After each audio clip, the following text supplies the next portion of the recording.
여러분 안녕하십니까. 미국 인디애나 대학교 의과대학 교수로 일하고 있는 하병근입니다. 오늘 이 강연에서 제가 말씀드릴 내용은 지난 2010년 12월에 출간된 비타민C 항암의 비밀에 실린 내용을 토대로 비타민C의 여러 작용과 비타민C 항암 작용의 내용들을 말씀드리고자 합니다.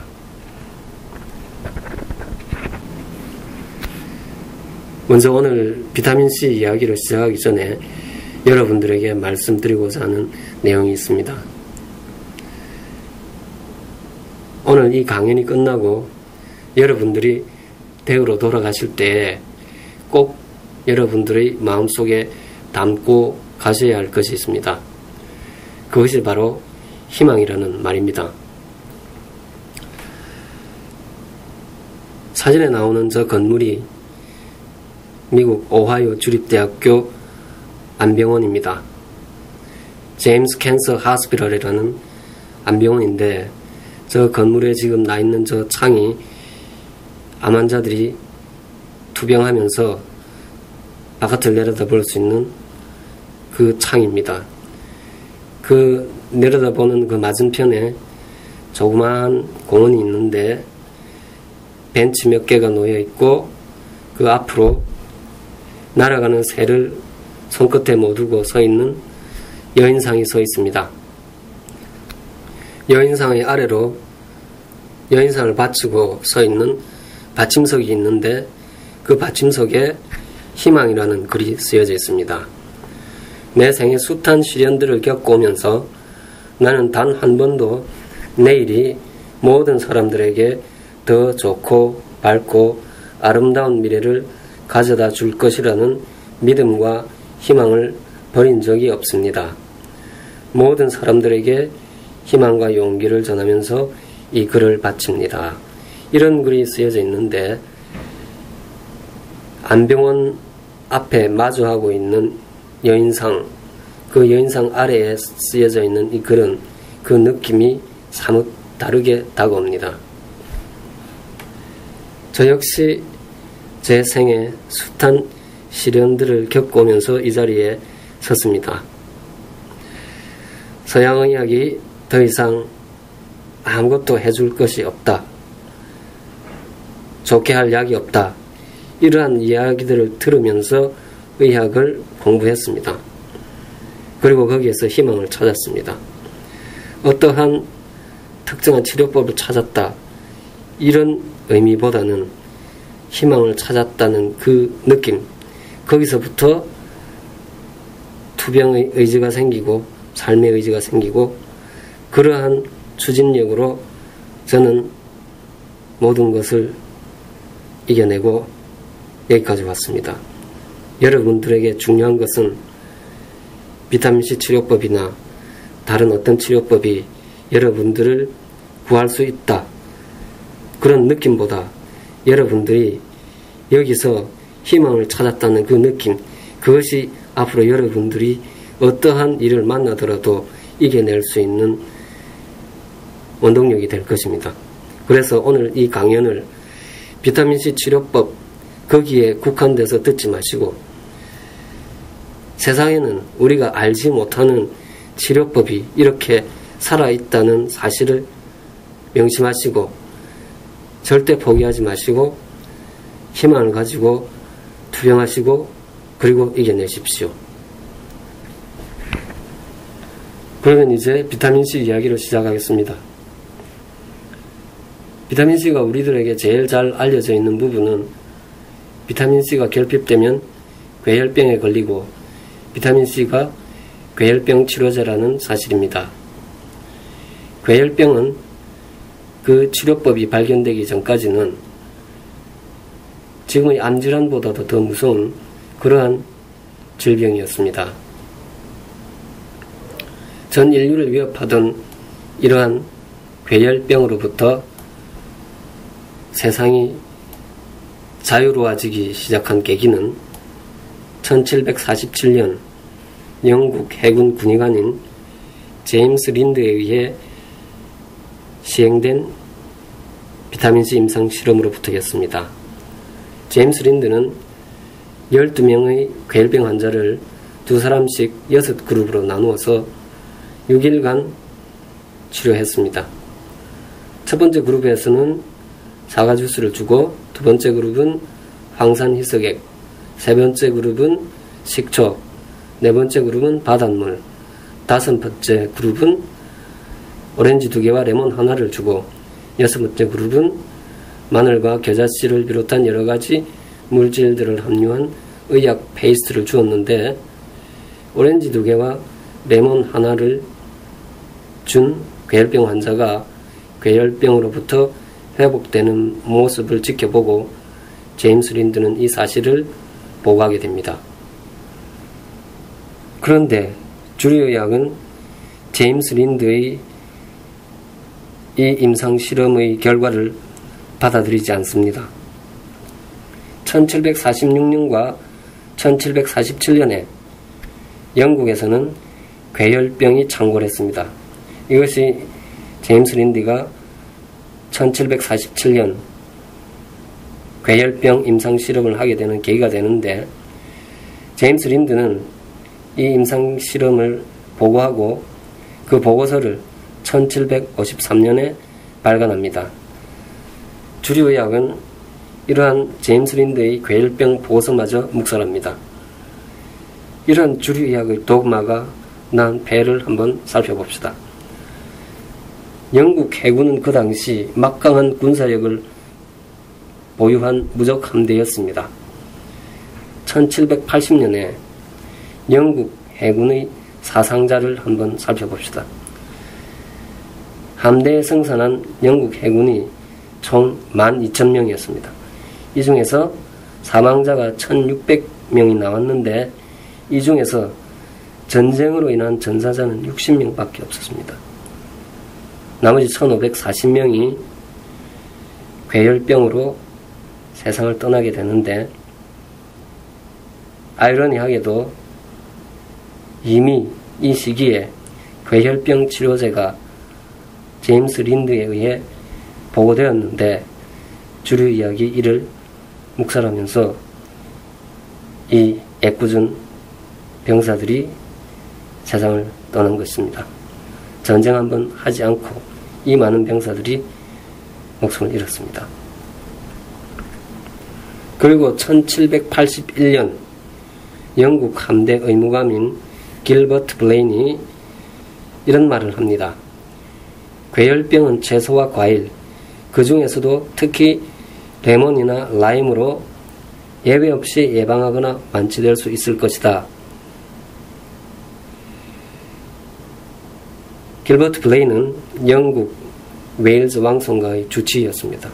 그러니까 주류의학을 움직일 수 있는 위치에 있는 사람이었습니다.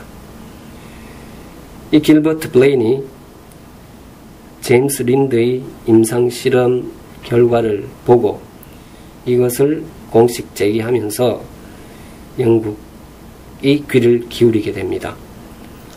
그래서 1795년 영국 해군에 레몬 주스가 보급되게 됩니다. 1747년에 제임스 린드가 임상실험으로 괴혈병 치유를 보여준 지 반세기가 지난 후에 비로소 이 제임스 린드의 결과가 정론으로 받아들여집니다. 이때는 제임스 린드가 이미 세상을 떠난 지 2년 후였습니다. 그러니까 반세기에 걸쳐서 주류의학은 그 독마로부터 헤어나지 못하고 그 임상실험을 해서 그 치료법을 보여준 사람이 세상을 떠날 때까지도 받아들이지 않다가 이제 주류의학을 좌지우지하는 사람의 한마디에 그 내용을 다시 살펴보고 받아들이게 됩니다. 반세기 동안 괴혈병은 치료약을 두고도 치료할 수 없는 난치병이 되는 아이러니를 낳았습니다. 1970년대 미국의 비타민C 운동을 불러일으켰던 장본인이 라이너스 펄링입니다. 라이너스 펄링은 노벨 화학상과 노벨 평화상을 받았던 시대의 석학입니다. 이 라이너스 폴링을 비타민C 세계로 인도한 사람이 있는데 그가 바로 어윈 스톤입니다. 어윈 스톤은 이런 말을 했습니다. 고정관념의 타성과 도그마를 넘어서기 위해서는 논리와 명백한 증거 위에 더한 그 무엇이 있어야 한다. 지금 앞으로 이야기해 드릴 비타민C 이야기들이 주류의학에 받아들여지지 않는 이유는 과학적 증거가 없어서도 아니고 의학적 증거가 없어서도 아닙니다. 그 증거 위에 더한 그 무엇, 그것이 없기 때문에 아직도 비타민C 치료법이 환자들에게 전해지지 않고 이렇게 변두리에서 서성거리고 있는 것입니다. 이를 넘어서기 위해서는 여러분들의 소리가 세상을 올려야 합니다. 인류를 위협하던 괴혈병으로부터 인류가 구원을 받게 된 계기가 단 2사람을 치유한 임상예였습니다. 지금 이러한 임상실험을 주류의학에 이야기한다면 주류의학은 그 결과를 애닉도털하다, 일화성이다 라고 이야기하면서 받아들이지 않을 것입니다. 주류의학이 요구하는 임상실험의 전제조건 중에 random selection, 환자를 무작위로 추출한다거나 double blind, 치료하는 의사나 치료받는 환자가 그것이 치료약인지 가짜약인지 알지 못하게 하는 그러한 이중맹금법을 시행하지 않았기 때문에 주류의학의 조건을 충족시키지 못합니다. 그래서 이 임상 결과는 받아들여지지 않을 것이 불을 보듯 훤합니다. 예전에도 오렌지와 레몬이 괴혈병 치료제라는 사실이 받아들여지는데 50년이 걸렸습니다. 비타민C 항암의 비밀에 적힌 비타민C가 항암제라는 이야기는 이미 반세기 이전부터 줄기차게 제기되어져 왔던 이야기들입니다. 사진의 왼쪽에서 두 번째가 라이너스 폴링입니다. 그리고 그 오른쪽이 어윈 스톤입니다. 이 사람들이 비타민C가 항암제라는 사실을 이야기한 지도 벌써 40여 년이 넘었습니다. 우리가 얼마나 많은 세월을 더 기다려야 주류의학이 비타민C 치료법을 환자들에게 전할지는 우리가 알 길이 없습니다. 우리가 최선을 다해서 우리가 알고 있는 것들을 의학을 배우는 후학들에게 전하고 여러 사람들에게 알리는 것이 최선의 방법이 될 것입니다. 비타민C 치료법을 공부해 나가면서 제가 제일 먼저 했던 일들은 도서관으로 가서 비타민C 치료법 자료들을 찾아 나서는 것이었습니다. 지금의 의학 서적이나 의학 교과서에 이러한 비타민C 치료법이 소개되고 있지 않기 때문에 반세기 전에 그 의학들로 제가 돌아가서 그 치료법들을 살폈습니다. 그러던 중에 1949년에 한 의사가 소아마비가 유행하던 시절에 비타민C 치료법을 이용해서 소아마비에 빠져들어가고 있는 환자들을 구해내었다는 사실을 접하게 되었습니다. 그래서 그 저널을 찾아 나섰는데 그렇게 찾은 저널의 뒷표지 전면 광고를 보고 깜짝 놀랐습니다. 환자들을 대상으로, 환자가 아니죠. 그러니까 일반인들을 대상으로 카멜 담배를 한 달 동안 피게 했을 때 그 목 안에 아무런 자극 증상이 나타나지 않는다. 그래서 카멜 담배가 안전하다. 이러한 취지로 의학 임상 실험이 소개되고 있었는데 그 결과를 토대로 많은 의사들이 카멜 담배를 핀다. 이런 광고가 있었습니다. 이 광고를 보면서 반세기 후에 후학들이 지금의 의학의 모습을 바라보았을 때 우리가 지금 이러한 광고를 보았을 때 받아들이는 충격, 그러한 충격으로 전해질 의학의 모습들이 지금 우리들이 환자들에게 시술한 의학의 있지는 않을지 그것을 한번 고민해 보아야겠다는 생각을 했습니다.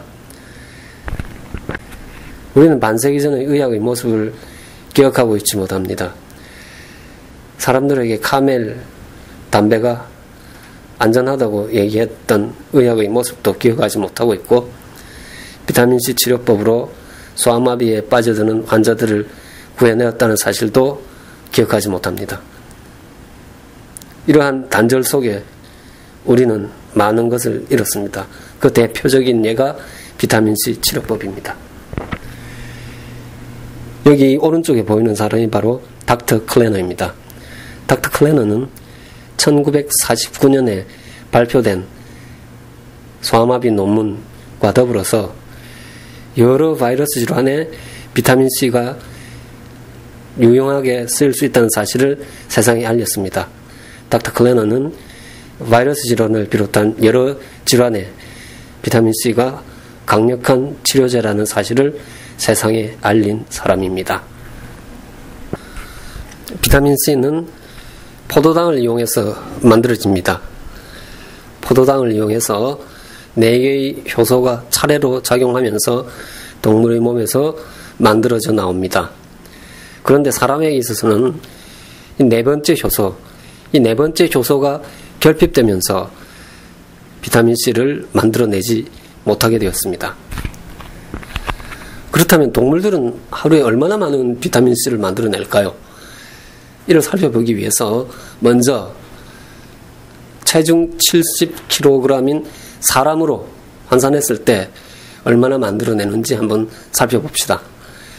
염소, 토끼, 쥐, 생쥐, 고양이, 암소가 있는데 이 왼편에 검은 글씨로 되어 있는 부분은 평상시에 만들어내는 비타민C 양이고, 오른쪽에 붉은 글씨로 되어 있는 것은 이 동물들을 스트레스 상황으로 몰아갔을 때 그때 이 동물들이 만들어내는 비타민C의 양입니다. 그래서 평상시에는 2g 정도 그 수준으로 비타민C를 만들어내고, 스트레스 상황에서는 여기 보시면 아시겠지만 10g을 넘어서는 그러한 많은 양이 만들어져 나오는 것을 보게 됩니다. 10g에서 20g 사이의 비타민C가 동물의 몸에서 만들어져 나옵니다. 동물들 중에도 사람처럼 비타민C를 만들어내지 못하는 동물들이 있습니다. 그러한 동물들로는 영장류, 그리고 조류 중에서도 진화단계 최상위에 있는 새들, 기니피그, 무척주 동물, 곤충, 물고기들이 있습니다. 그리고 비타민C를 만들어내는 동물들 중에서도 이 비타민C를 신장에서 만들어내는 동물들이 있고 간에서 만들어내는 동물들이 있습니다. 양서류, 파충류, 조류 중에서도 하위 단계, 이 사람이 하류 동물들은 비타민C를 신장에서 만들어냅니다. 그리고 포유동물과 조류 중에서도 상위 단계의 새들은 비타민C 생산지를 신장에서 간으로 옮겨 보다 많은 비타민C 생산에 대비합니다. 그렇다면 사람은 왜 비타민C 생성력을 잃어버리게 되었을까요? 거기에 대한 대답을 찾아가다가 저는 아주 흥미로운 사실 하나를 발견하게 되었습니다. 비타민C를 생합성하는 과정 중에 활성산소가 상존하고 이를 제거하기 위해서 글루타치온이 소모된다는 사실입니다. 그러니까 간에서 비타민C를 만들어내게 되면 그 마지막 단계, 그러니까 사람이 잃어버린 그 단계에서 활성산소가 생겨난다는 것입니다. 그리고 이 활성산소를 제거하기 위해서 체내에서 대단히 중요한 항산화제의 하나인 글루타치온이 소모된다는 것입니다. 그러니까 많은 양의 비타민C가 만들어지게 되면 인체에 산화 스트레스를 가하는 격이 되어버린다는 것입니다. 그래서 바깥에서 충분한 양의 비타민C를 가져올 수 있다면 비타민C 생성 과정을 간에서 없애버리는 것이 인체에 더 유익하다, 그러한 결론을 내릴 수가 있게 됩니다. 그런데 현대에 이르러서 환경이 바뀌어 버렸습니다. 비타민C를 자연물을 통해서 충분히 섭취할 수 없게 되었고, 환경은 예전에 비해 더욱 유해한 환경으로 바뀌었습니다. 옛날이었다면 이러한 비타민C 생성력 소실이 도움이 되었겠지만, 이제 현대에 이르러서는 이것이 불이익이 되는 그러한 시대가 되어버렸습니다. 그러면서 보시듯이 비타민C 전구체로부터 비타민C가 만들어질 때 과산화수소가 생겨납니다. 그러니까 이 과정을 생략하고 비타민C를 외부로부터 가져온다면 그것이 사람에게 더 유익한 것이 되는 것입니다. 이 강연에서 하병근 의학론이라는 제목으로 여러분들에게 말씀드리는 것은 세상에서 그 누구도 제기했던 적이 없던 이야기들입니다. 그래서 하병근 의학론이라는 말로 제목을 붙였습니다. 그래서 제가 내리는 결론은 인간에게서 비타민C 생성력이 사라져 나간 배경은 비타민C 생합성 과정이 산화 스트레스로 작용하기 때문이다. 그런 결론입니다. 쉽게 말씀드리자면 비타민C가 만들어지는 최종 단계에서 과산화수소가 생겨나는데 이것을 처리하기 위해서 글루타치온이 소모된다.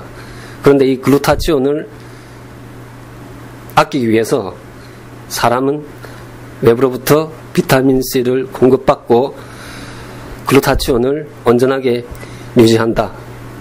동물들은 심장에서 비타민C를 만들어내다가 그 생산량이 증가하게 되면 글루타치온을 왕성하게 만들어내는 간으로 비타민C 생산 공장을 옮긴다. 그렇게 해서 이러한 상황에 대처하고 사람에게서는 이보다 더 많은 양들이 만들어져야 하기 때문에 그 생산 공장을 없애버렸다. 이것이 제가 생각하는 비타민C 생성력 소실에 대한 견해입니다. 이 사진이 기니피그입니다. 사람처럼 비타민C를 만들어내지 못하는 동물입니다.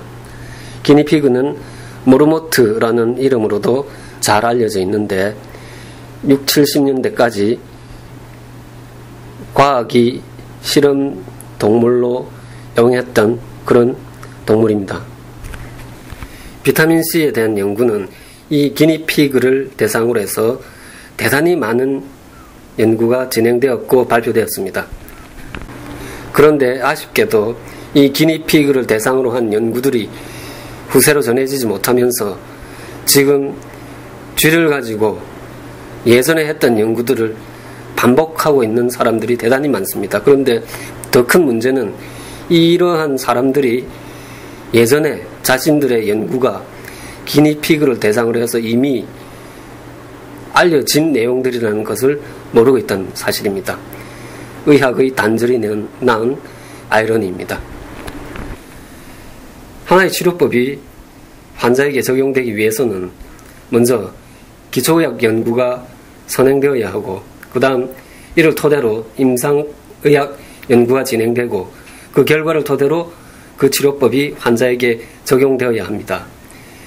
비타민C 연구는 이미 기초의학 연구와 임상의학 연구에서 숱한 결과들을 보고했습니다. 그런데 이러한 결과들이 환자들에게 적용되지 못하고 계속 다람쥐 쳇바퀴 돌듯이 반복하고 있습니다.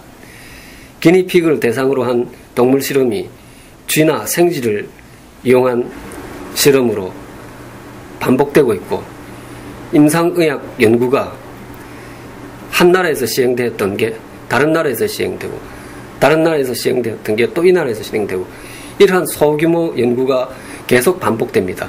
하지만 이 모든 것들이 환자에게 적용되지 못하고 있습니다. 지금 중요한 것은 비타민C 치료법은 환자에게 적용할 단계이지 기초의학 연구나 임상의학 연구가 반복될 단계가 아닙니다. 여러분들이 데이터베이스로 들어가서 그 자료를 찾으면 왜 이러한 치료법이 환자들에게 적용되지 않고 계속 기초의학 연구와 임상의학 연구가 반복되고 있느냐, 그런 의문을 가지게 됩니다. 단 하나 모자라는 것은 대규모 임상 실험입니다. 그러한 실험을 이끌기 위해서는 자본이 필요합니다. 그런데 비타민C 치료법 연구에 그러한 자본을 만들어줄 사람은 세상에 아무도 없습니다. 그래서 비타민C 치료법은 사람에서 사람으로 전해져야 됩니다. 제가 오늘 이 강연을 하는 것도 그렇게 사람에서 사람으로 전해지는 비타민C 치료법을 만들어내기 위해서입니다. 비타민C 용량 개념으로는 여러 가지가 있는데 그 중에서 제일 대표적인 것 몇 가지를 먼저 말씀드리겠습니다. 먼저 1일 권장량입니다. 비타민C 1일 권장량은 세계 대전에 나섰던 군인들이 비타민C 결핍증인 괴혈병에 걸리지 않으려면 하루 얼마만큼의 비타민C를 섭취해야 하는가, 거기에 포커스를 맞추어서 만들어졌던 용량 개념이었습니다. 오랜 시간을 하루 60mg으로 고정되어 있다가 최근에 항산화제 개념이 도입되면서 남자는 하루 90mg, 여자는 하루 75mg으로 책정되어 있습니다. 1일 권장량은 이렇게 책정했지만 많은 사람들이 이보다는 훨씬 많은 양의 비타민C를 섭취하고 있다는 사실에 직면한 주류의학은 여기에 또 하나의 용량 개념 하나를 만들어냅니다. 그것이 바로 1일 상한 섭취량이라는 개념입니다. 그러니까 모든 사람들이 비타민C를 섭취했을 때 얼마만큼의 비타민C가 안전한가, 그러니까 한 사람이 섭취하건 두 사람이 섭취하건 아니면 100명, 1000명이 섭취해도 모두 안전한 개념이 얼마인가, 그걸 찾아 나가서 용량 개념을 설정했는데 그것이 바로 상한 섭취량입니다. 이 상한 섭취량을 남자, 여자 모두 하루 2g으로 설정해 두고 있습니다. 미국도 2g으로 설정해 있고 우리나라 식약청도 이를 받아들여서 하루 2g을 비타민C 1일 상한 섭취량으로 설정했습니다. 비타민C 1일 권장량은 전 세계적으로 하루 60mg에서 100mg 수준에 머물러 있습니다. 괴혈병 예방이라는 그러한 비타민C 용량 개념에서 출발했기 때문에 항산화제의 개념이 도입되었다고는 하지만 이러한 용량으로 비타민C의 항산화 작용을 많이 바란다는 것은 무리입니다. 괴혈병 예방이라면 하루 10mg으로도 충분한 그러한 용량입니다. 그리고 이러한 1일 권장량 설정에 있어서의 또 하나의 문제점은 사람과 사람 사이의 차이를 인정하지 않았다는 것입니다. 미국의 로저 윌리엄스는 1950년대에 사람처럼 비타민C를 만들어내지 못하는 기니피그를 이용한 동물 실험에서 기니피그가 정상적으로 성장 발육을 하기 위해서는 필요한 비타민C의 양이 개체와 개체 사이에 20배에 달하는 차이를 보인다고 했습니다. 그러니까 사람으로 비교해보자면 하루 1g이 필요한 사람이 있다면 하루 20g이 필요한 사람도 있다는 그러한 상대적 용량 개념입니다. 하지만 서양의학에서 이러한 상대적인 용량 개념을 찾아볼 수가 없습니다. 그리고 이러한 1일 권장량 설정은 건강한 성인들을 대상으로 했다는 것입니다. 그래서 어떠한 질병에 도움을 준다거나 질병의 치료를 위해 사용되는 그러한 치료약의 개념은 전혀 없다는 것입니다. 그리고 또 하나의 문제점은 비타민C 포화도를 혈중 농도만으로 판단했다는 것입니다. 체내에 얼마만큼의 비타민C가 적절한 용량이냐, 이것을 혈중 농도만으로 판단했다는 것입니다. 이 표는 사람의 인체 조직 100g당 얼마만큼의 비타민C가 들어있나 하는 것을 밀리그램 단위로 표시한 것입니다. 그러면 사람의 혈액 속에는 얼마나 많은 비타민C가 들어있을까요? 맨 아래 그 혈장으로 가봅시다. 0.4에서 1.0 이 정도의 비타민C가 들어있습니다. 반면에 인체 내의 다른 각 조직들을 보십시오. 스트레스를 받으면 즉각 반응하는 부신, 거기에 보십시다. 거기에 30에서 40입니다. 혈액에 비하면 그 적게는 30배에서 많게는 100배에 가까운 양이 들어있다는 사실을 알게 됩니다. 그리고 뇌하수체, 간, 뇌, 췌장, 수정체 모두 혈액 내와는 비교할 수 없을 만큼의 많은 양이 비타민C가 들어있습니다. 그래서 비타민C 혈중 농도만으로는 그 사람에게 충분한 비타민C가 들어가 있느냐 없느냐를 판단하기가 힘들다는 사실을 우리는 알게 됩니다. 비타민C 1일 상한 섭취량을 설정할 때 그 의학이 기준으로 삼았던 것은 어느 용량에서 위장관 부작용이 나타나느냐 하는 것입니다. 위장관 부작용이라면 속이 쓰리다거나 아니면 설사를 한다거나 그러한 부작용이 몇 g에서 일어나나 하는 것을 문헌 조사를 통해서 살펴보았습니다. 그때 나타난 것이 3g에서부터 위장장애를 느끼는 사람들이 나타나기 시작한다.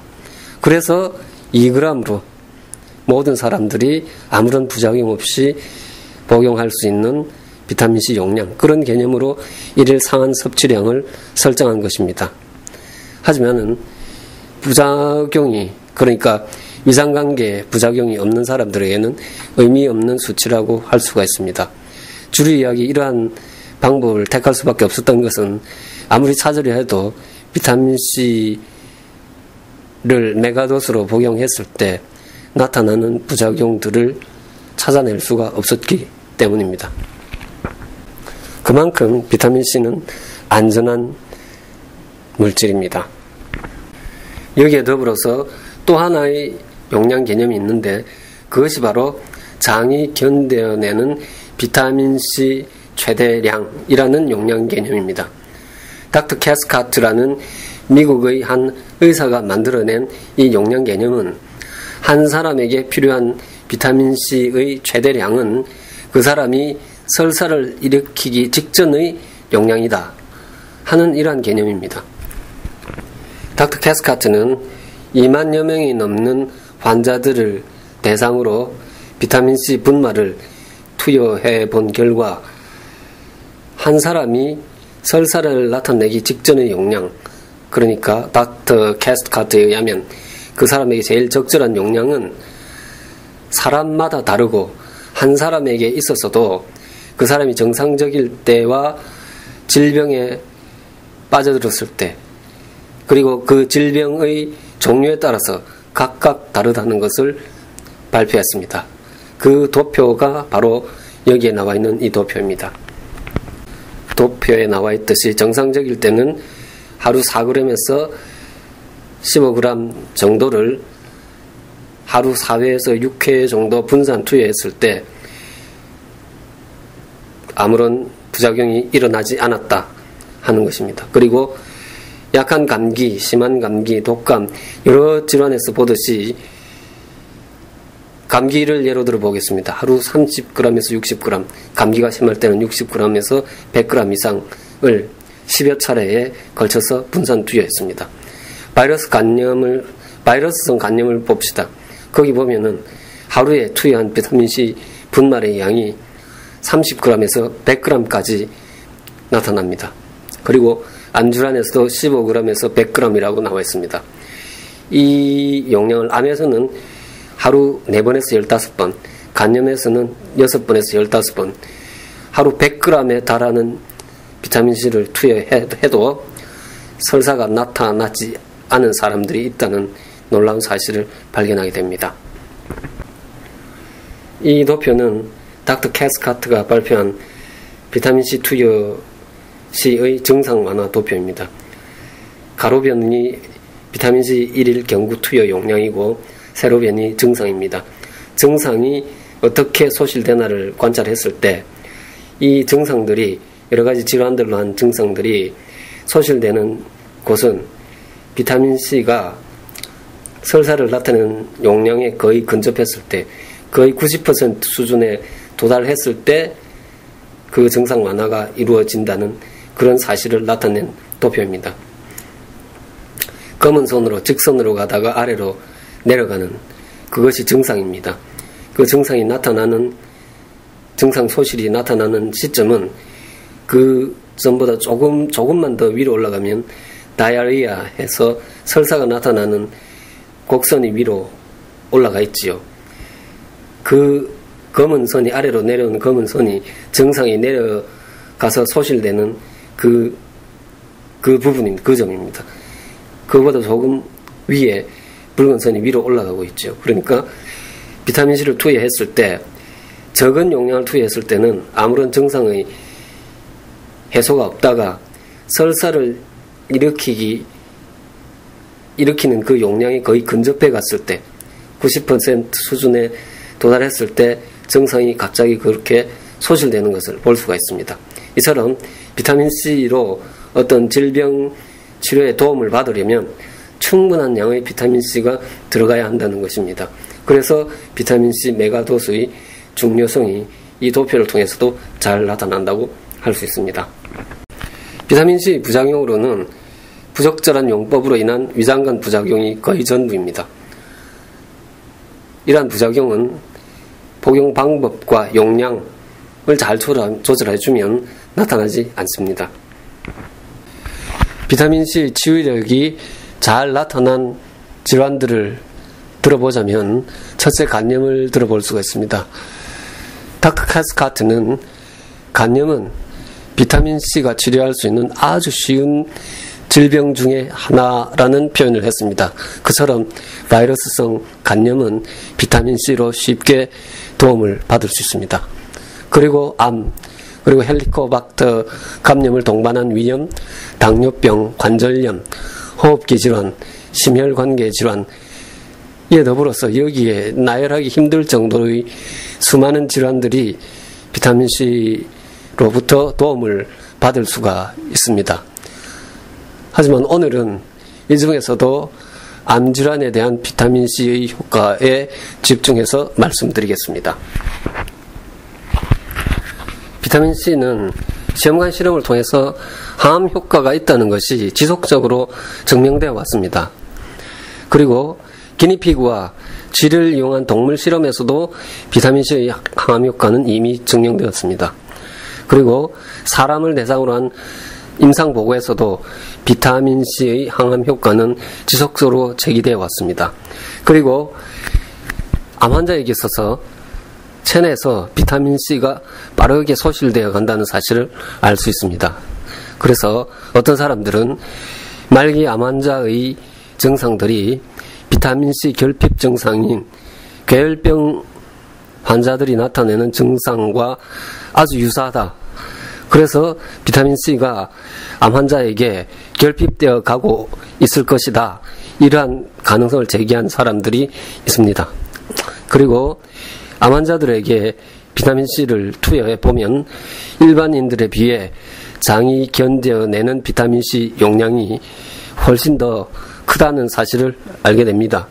그리고 비타민C 정맥 주사와 메가도스 비타민C를 경구 투여했을 때 암 환자들에게서 확연한 증상의 호전이 나타나고 삶의 질이 높아진다는 것을 많은 의료인들이 이미 관찰했습니다.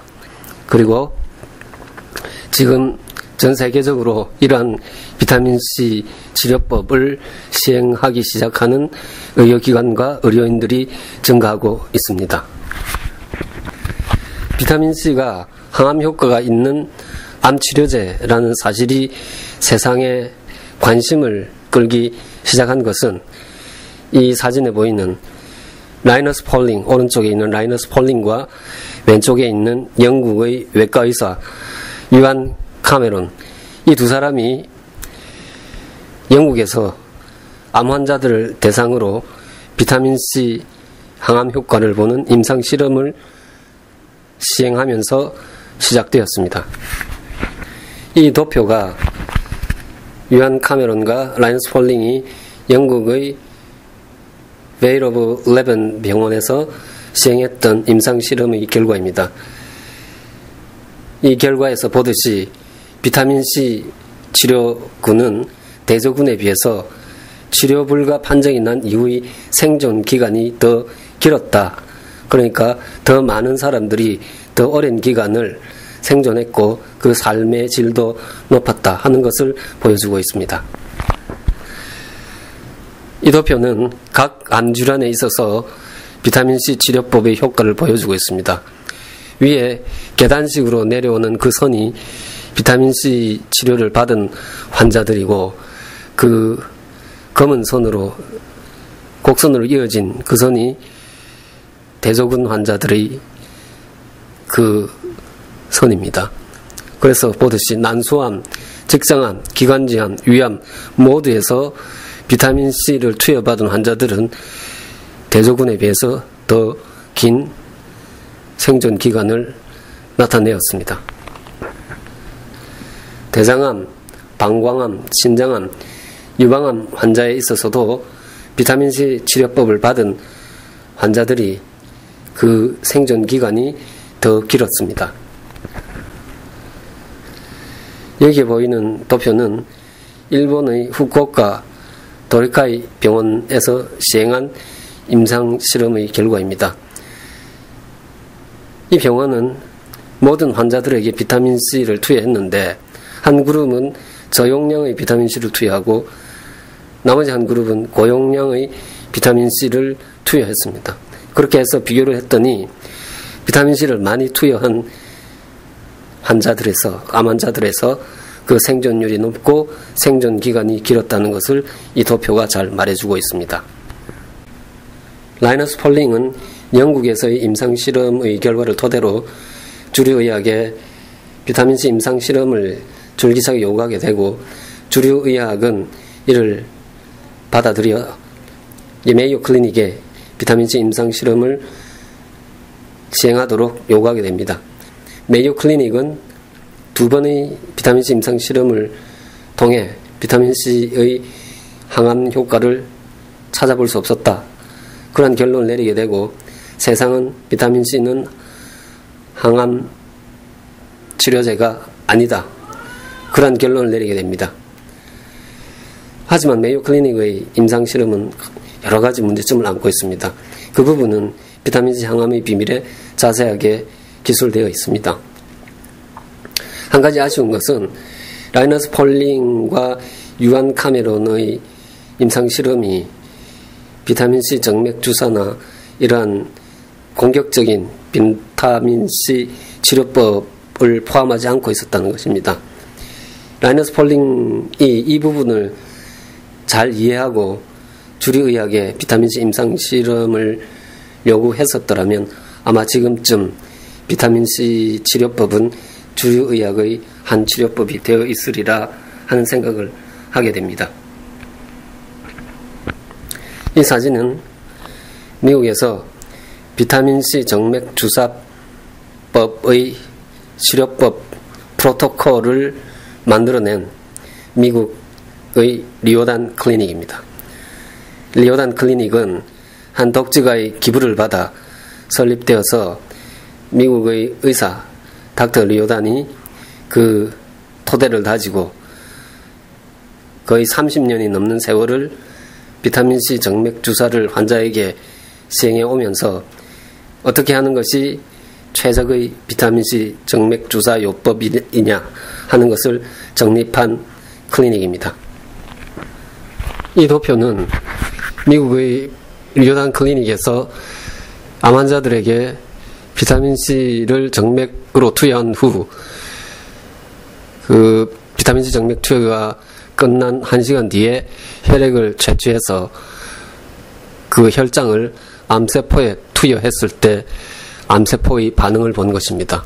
그렇게 투여했을 때 이 네 가지 암세포주, 췌장암, 피부암, 대장암, 골육종, 이 모든 암세포에 있어서 암세포의 사멸이 일어났습니다. 여기에 보실 때 각 색깔별로 암이 소개되어 있는데, 췌장암의 경우에는 100mg/dL, 그러니까 혈액 100ml당 100mg의 비타민C가 들어있을 때 암세포가 거의 모두 사멸했습니다. 그리고 이 네 세포주 모두 400mg 수준에서는 모든 암세포주가 사멸하고 있습니다. 그리고 200mg 수준에서는 그 피부암, 저희 흑색종입니다.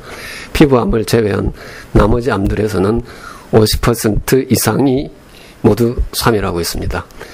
이처럼 비타민C가 암세포를 죽이는 것은 이 실험만으로도 확연하게 드러나고 있습니다. 이걸 다시 동물 실험을 통해서 증명해야 됩니까?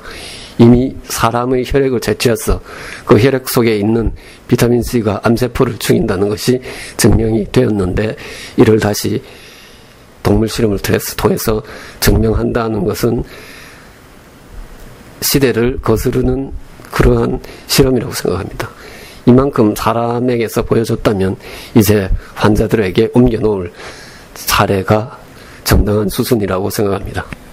비타민C 정맥 주사가 나타내는 그러한 작용과 효과들은 여기에 직접 비타민C 정맥 주사를 암 환자의 치료에 이용하고 계시는 선생님들이 와 계시니, 이 강연이 끝나고 질의응답 시간에 여러분들이 궁금한 것을 직접 질문하시고 그 대답을 받아가시기 바랍니다.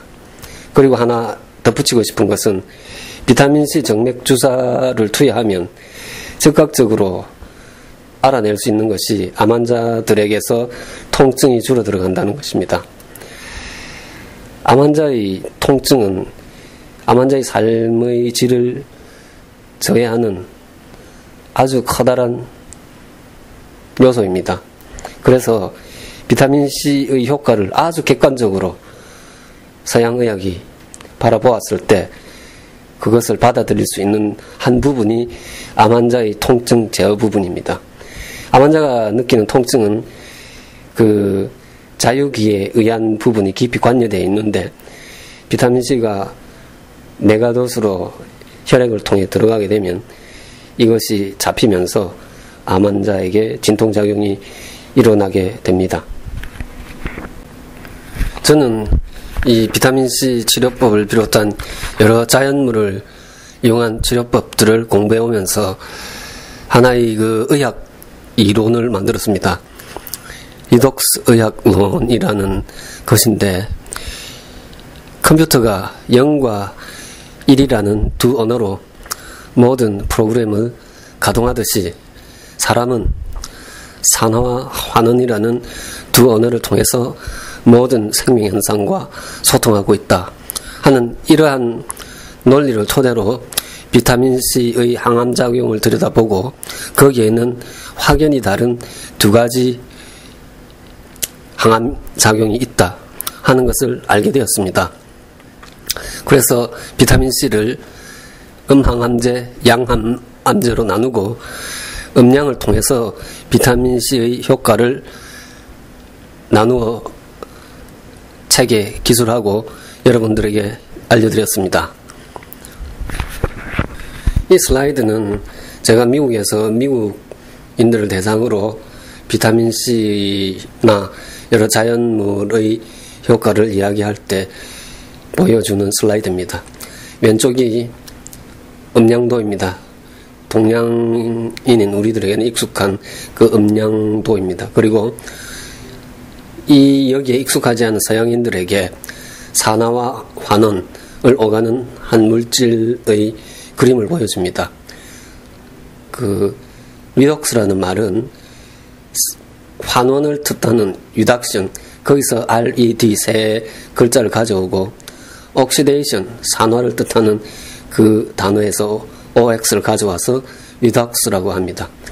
이러한 동양의 음량 노니 서양에서 리덕스로 만난다, 그런 뜻으로 제가 이 사진을 보여주고 East meets West 그렇게 하면서 강연을 해나갑니다. 그리고 우리나라의 태극기와 그 2002년 월드컵 때 이 장윤정 씨가 월드컵 옷을 입고 노래하는 이 장면을 보여주면서 그 우리나라는, 대한민국은 이러한 음양에 익숙해 있다.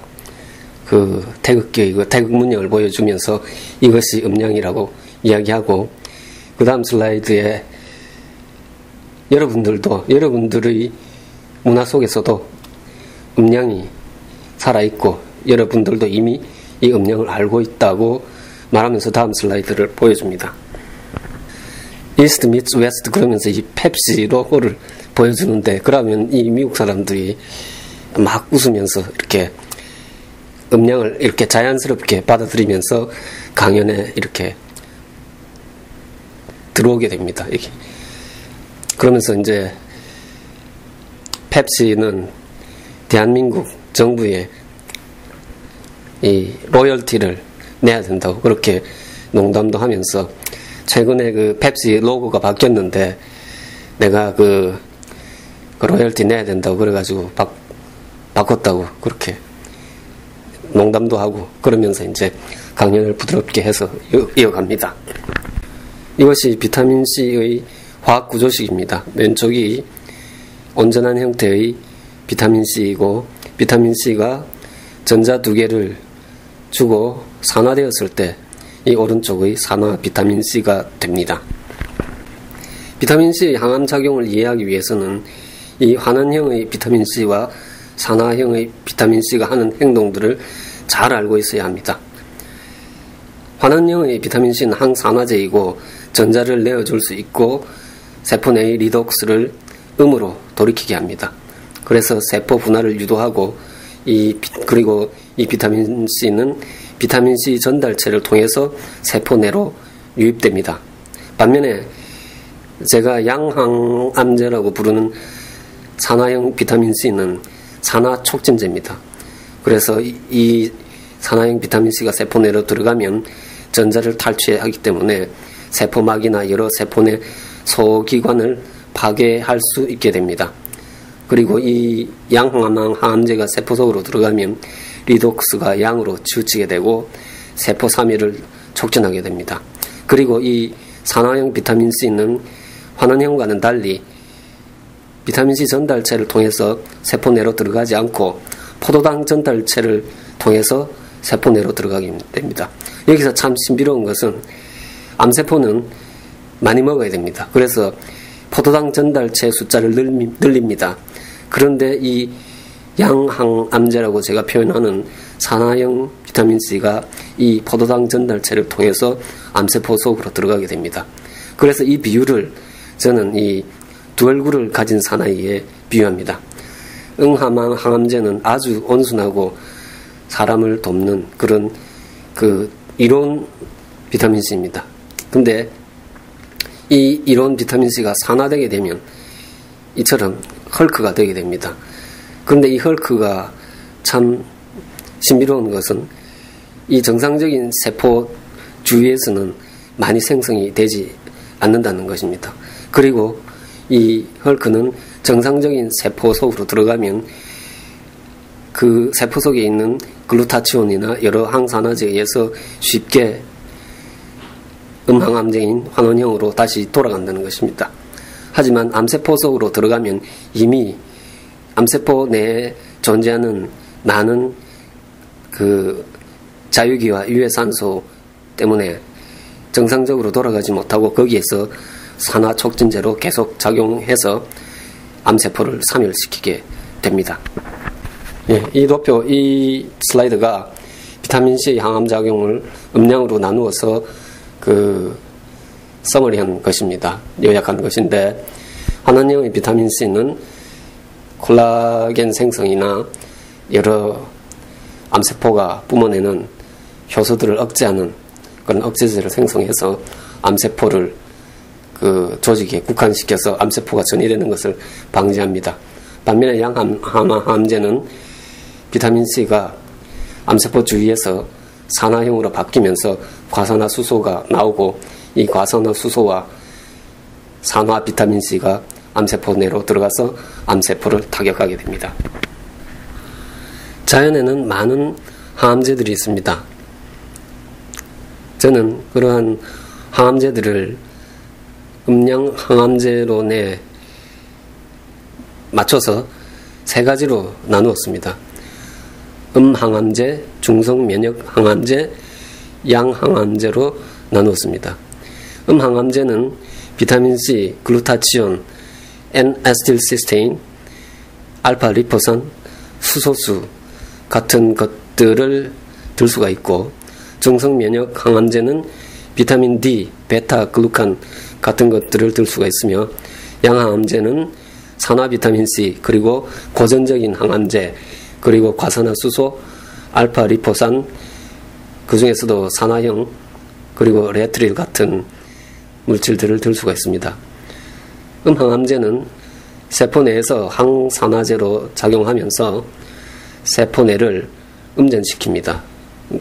그러니까 세포 내에 있는 여러 가지 유해산소와 자유기를 처리해내면서 세포를 온전하게 보호하는 그러한 역할을 합니다.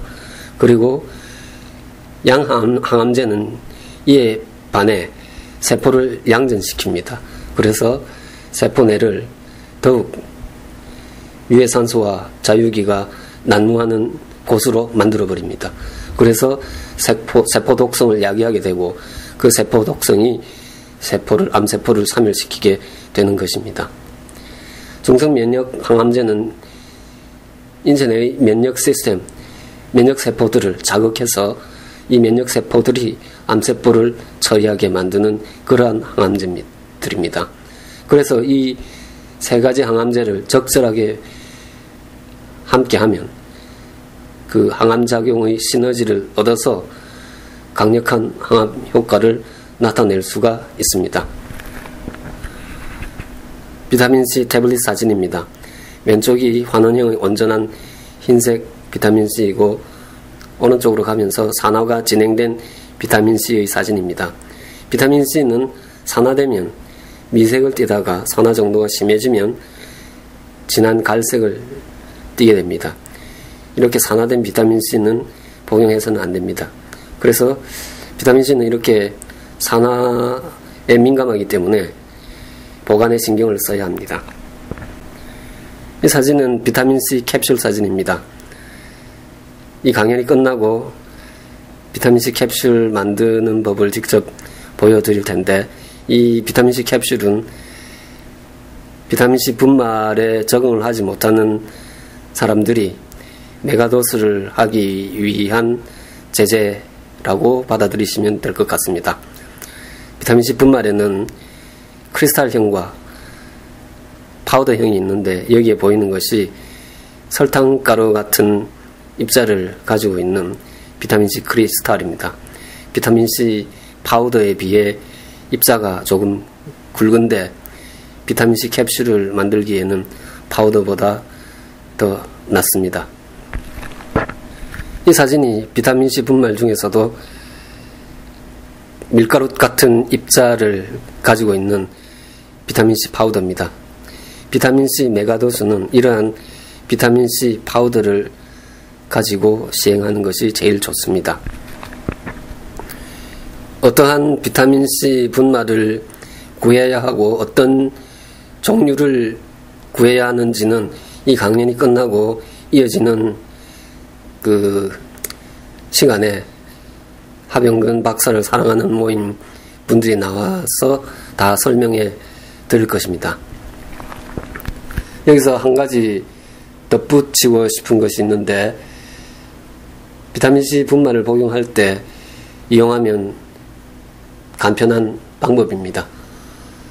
비타민C를 복용할 때 저는 이러한 스푼 세트를 사용합니다. 그래서 이 1티스푼, 티스푼 하나를 대략 4g 정도로 보고 4분의 1 티스푼을 1g, 2분의 1 티스푼을 2g, 2분의 1 테이블 스푼을 6g, 테이블 스푼 하나를 12g, 대략 그러한 용량 기준을 해서 비타민C를 분말로 복용하고 있습니다. 여러분도 이런 방법을 쓰시면 간편하게 이용하실 수 있을 겁니다. 다음으로 비타민C 정맥 주사액입니다.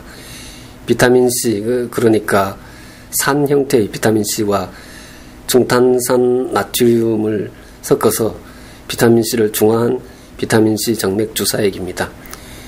이것도 강연 후에 이어지는 질의응답 시간에 궁금하신 것을 물어보시면 여기 나와 계시는 의사 선생님께서 답변해 드릴 것입니다. 그리고 별도의 비타민C 체험 사례 책자가 나가 있습니다. 여러분들 한번 읽어보시면 아마 힘이 되는 이야기들이 많이 들어있을 것입니다. 그리고 제가 제 홈페이지를 통해서 여러 분들을 만나보면서 아래와 같은 이야기들을 들었습니다. 폐종량이 사라졌어요. 그리고 암질환으로 인한 극심한 통증이 조절되어 가요. 그 다음에 희망을 찾았어요. 비타민C 치료법을 통해서 이러한 일들이 나타났는데 여러분들은 이 중에서 제일 중요한 것이 무엇이라고 생각하십니까? 이런 말이 있지요. 믿음과 소망과 사랑 중에 그 중에 제일은 사랑이라. 다 중요한데 사랑이 제일 중요하다 했듯이 여기에 폐종량이 사라졌어요.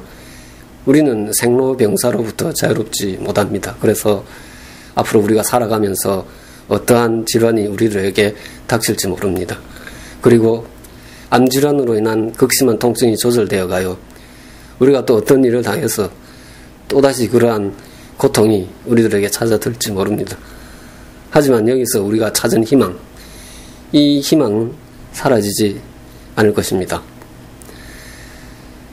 믿음과 소망과 사랑 중에 제일이 사랑이라 했듯이 우리가 여기서 종량이 사라지고 고통이 사라진 것보다 더 소중한 것이 우리가 여기서 희망을 보았고 희망을 찾았다는 것입니다. 저는 이 강연에서 이야기한 것들을 전하기 위해서 지난 10년간 아래와 같은 책들을 쓰면서 한국의 비타민C 치료법을 전하기 위해서 노력했습니다. 의료인들을 교육하고 그들을 통해서 한국에 내가 말하는 치료법들이 전해지기를 원했지만 그런 일은 일어나지 않았습니다. 이제 저는 다시 여기에 계신 여러분들과 함께 비타민C 치료법을 한국에 전하기 위해서 새롭게 출발합니다. 비타민C 면역의 비밀과 비타민C 항암의 비밀을 출간했고 앞으로도 많은 이야기들을 여러분들을 통해서 한국에 전하려 합니다. 여러분들을 통해서 비타민C 치료법이 한국의 의료인들에게 전해지기를 간절히 바라면서 이 강연을 마무리합니다. 슈바이츠 박사는 이런 말을 했습니다. 달에 이르려는 욕망 때문에 우리들은 우리들 발 아래에 피어있는 꽃의 아름다움을 보지 못한다. 우리들이 살고 있는 이 자연에는 우리들이 알지 못하는 치유력이 생생하게 살아있습니다. 이제 우리 이러한 자연에 눈을 돌려서 새로운 치료법들을 찾아서 환자들의 곁으로 옮겨 놓읍시다. Cure sometimes, heal frequently, help every time. 저는 이 말을 아주 좋아합니다. 가끔 완치도 하고 자주 치유하지만 의학은 항상 환자를 도울 수 있어야 한다 하는 말입니다. 비타민C 치료법은 언제 어느 곳에서나 모든 환자들에게 도움을 줄 수 있는 그러한 치료법입니다. 이 강연을 마무리하면서 다시 한번 저희 부모님께 감사드립니다. 저희 어머님과 아버님은 평생의 저를 위해서 사신 분이십니다. 투병하는 아들을 위해서 모든 것을 희생하신 두 분에게 진심으로 감사드립니다. 그리고 이 자리에 이러한 저희 어머님과 아버님의 심정으로 나와 계신 분들, 그리고 가운데 서 있는 저희 모습, 투병하는 환자의 모습으로 나와 있으신 모든 분들에게 희망과 용기를 전하면서 이 강연을 마칩니다. 비타민C 분말 복용법을 정립한 닥터 캐스카트, 그리고 비타민C 정맥 주사법을 확립한 닥터 리오단, 그리고 여기에 나와주신 하병근 박사를 사랑하는 모임, 그리고 닥터 하 클리닉 네트워크에 함께 하시겠다고 말씀해 주신 의사 선생님들, 그리고 이 자리에 함께 하신 모든 분들에게 감사드리고 이 강연을 마무리합니다. 감사합니다.